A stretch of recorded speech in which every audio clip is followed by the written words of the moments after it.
fatality.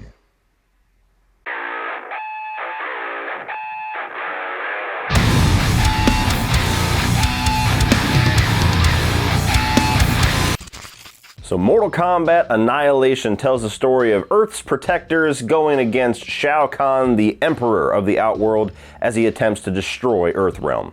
Welcome back to the Mortal Kombat review series, guys. To be honest, I didn't even plan on reviewing this movie, because I didn't feel like I had anything really interesting to add to the conversation with this one, but you guys, so many of you in my Mortal Kombat review was like, I can't wait for your Annihilation review, so gotta give the people what they want, right? Let me start off by saying, as a kid, I did enjoy this movie.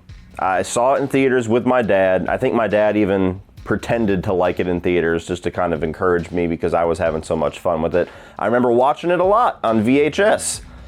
How a couple of decades and a new perspective can change things. Let me go ahead and get this out of the way. As far as positives for Mortal Kombat Annihilation, honestly, the only thing that I can even reach for with this movie is that if you get a certain group of friends together, maybe a couple of drops of alcohol in the mix, you can probably have fun just roasting this movie. It's one of those movies that you could probably have a so bad that it's good experience in the right circumstances. That's it. That's all this movie has.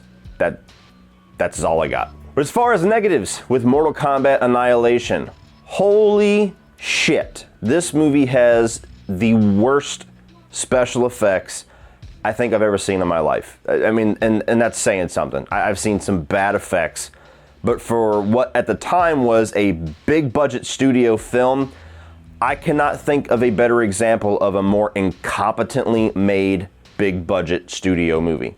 I can't. This is it. This is the worst. Here's a nice piece of shit. After the success of the first film, which had a budget of about $20 million, the studio threw more money at the sequel. Paul W.S. Anderson did not come back, unfortunately, which is sad that Paul W.S. Anderson is an unfortunate absence. Mortal Kombat Annihilation got a $30 million budget. $10 million more. I don't know where that money went. What the fuck happened? Hey! You look at the beginning of this movie, and the entire first 15 minutes or so, when everybody is jumping out of Outworld, and you get that purple lightning background that's just a bunch of generic stock footage that's just kind of hung on top of each other. If you watch closely enough, and you don't have to watch that closely, when the characters are moving, you can actually see the keying around them from the green screen failing miserably. Do you see any failing on me? I'll move around pretty quick. Look, you see any failing? No. I'm recording this in an upstairs bedroom with a couple $100 worth of equipment. You had $30 million. What the fuck is your excuse? Pathetic. And going along with all of the horrendous green screen and stock footage work in this movie, everything looks fake. Everything feels fake.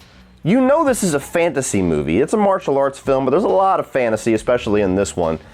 But it all looks garbage. The costumes, the sets, the few sets that we actually get in here that aren't just a green screen background. I mean, there's rocks that people bounce off of that actually bounce because they're made out of rubber.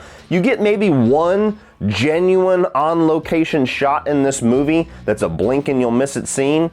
Everything else literally looks fake as fuck. There is not a single moment, a single sequence, a single effect that they execute properly in this movie. Not one.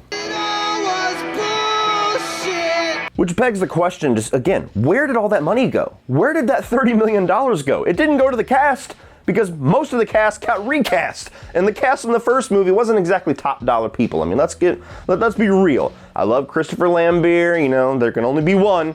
But the cast in this is like C level, maybe even D level with a couple of people, especially on the Outworld side. It did not go to your casting budget. So where the hell did that money go? I could just picture the director on the phone with the studio. Yeah, how'd you guys like that final sequence with the dragon and the Hydra? It looks pretty sweet, huh? Yeah, all right, so what do we got left in the budget? What? I don't know what sequence they shot this movie in, but you can actually watch this film from start to finish and see the budget run out throughout the movie. It feels like they blew everything on the first 15 minutes and maybe that sequence that looks straight out of like an old Atari game with the fucking dragon and the Hydra. Beyond that, you can just see the budget slip as the runtime goes on. You can see the location slip, you can see the costume slip, you can see characters just get less and less screen time. It is borderline hilarious.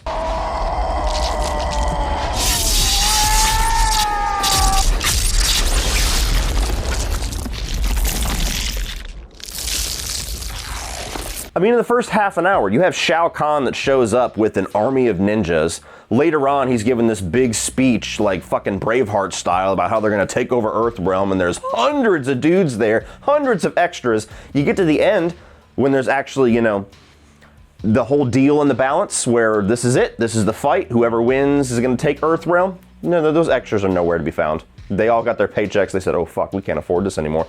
You're dismissed. Thank you. And even if you can look past all of that, which I don't know a single person on earth that could, just trying to get into these characters and go along with the small little nugget of story that they give us in this one, it's damn near impossible. I mean, the recasting here is atrocious, which again, I don't understand why they couldn't get most of the cast back. The only returns you get is Liu Kang and Katana. Everybody else said, fuck this movie, which good on them. But man, you get Sonya Blade, who looks good, but doesn't really act particularly well. Her chemistry with Jax, not all that great. Jax, a couple of one-liners, they were decent. He doesn't really add anything to the movie. You get a new Johnny Cage for about 5 seconds before he gets his neck broke. What the fuck was that? You blew it! And it pains me to say this because I love James Remar. I love him on Dexter. I love him as Ajax in The Warriors. I love him in 48 Hours. I love the dude. He is terrible as Raiden. I mean, he's not holding a candle to Christopher Lambert, and that statement exists. You just don't feel anything from him. I mean, Christopher Lambert there was a lot of exposition, a lot of, you know, sensei moments, but he was having fun. You know, that whole all those little scenes that he had in the first movie. You get James Remar here, and he's just stone-faced the entire time. It's almost like he cashed his check and it bounced. And so the rest of the movie, he was just like, all right, fuck this. But at the very least, we do get some good fight scenes, right? I mean, that's what Mortal Kombat's all about. It's about fighting, right? So they gotta at least translate that part of it, right?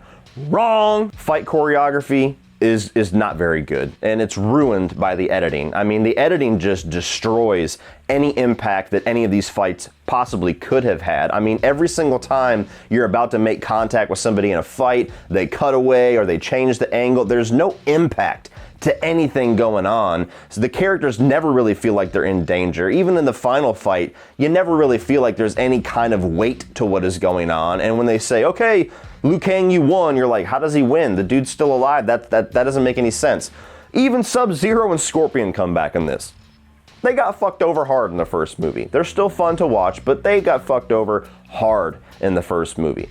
Sub-Zero comes back as the lamer brother of Sub-Zero, just because reasons. He makes a little ice bridge and says, you killed my brother, and that's about his only placement in this story, his only purpose. Scorpion just shows the fuck up. This guy just resurrected, I guess. He fights Sub-Zero.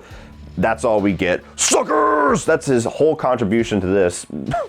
And even the other iconic villains that they try to bring in, well, villains, characters. I don't really know if anybody's a true hero or villain in Mortal Kombat, but like Smoke, Noob Saibot, I believe I'm pronouncing that correctly. The fanboys will let me know. Even Baraka. Baraka's always been one of my favorites. He looks so trash in this. It literally looks like they got a guy with some plastic swords and then threw a fucking Spirit Halloween mask on him and just said, go to town, buddy. And my God, let me tell you, beyond all of that, the line delivery with some of the moments in this movie are, if memes existed back then, Mortal Kombat Annihilation would have been the most meme-worthy movie of the 90s. Too bad you will die. All in all, guys, I mean, we all know this movie's garbage. I liked it as a kid. I don't know what I saw. I think I just saw characters that I liked, and so cool, more of that. As an adult, I could barely even get through this movie. I watched it yesterday, and I was like, oh, do I really want to do this review? Oh, man, all right, fine, fuck. And I watched it, and just can't get into it. It doesn't even cross that so bad that it's good line for me. It's just bad. It's painful. It baffles me where the money went. It baffles me that a big budget $30 million studio film has green screen effects that I've never seen green screen effects that terrible.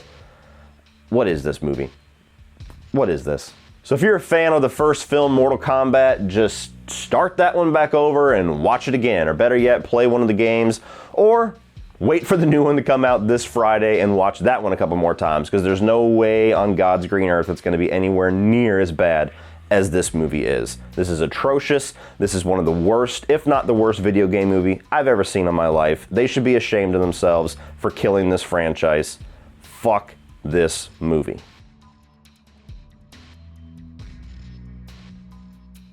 So what do you guys think of Mortal Kombat Annihilation? I know that there's some closet fans of this movie. Come out of the closet and tell me you're fans. Let me know what down below you enjoy about this. For everybody else, wow. Cross your fingers and your toes that there's not even a single moment in this new movie on Friday that's as bad as this entire film. Now that we got that behind us, guys, can't wait till Friday. Be sure to like and share this video. Hit that subscribe button so that you can see my review of the new film on Friday. Hope it's going to be awesome. Thank you for watching as always, and remember, opinions are like assholes, but that doesn't mean that you have to be. Suckers!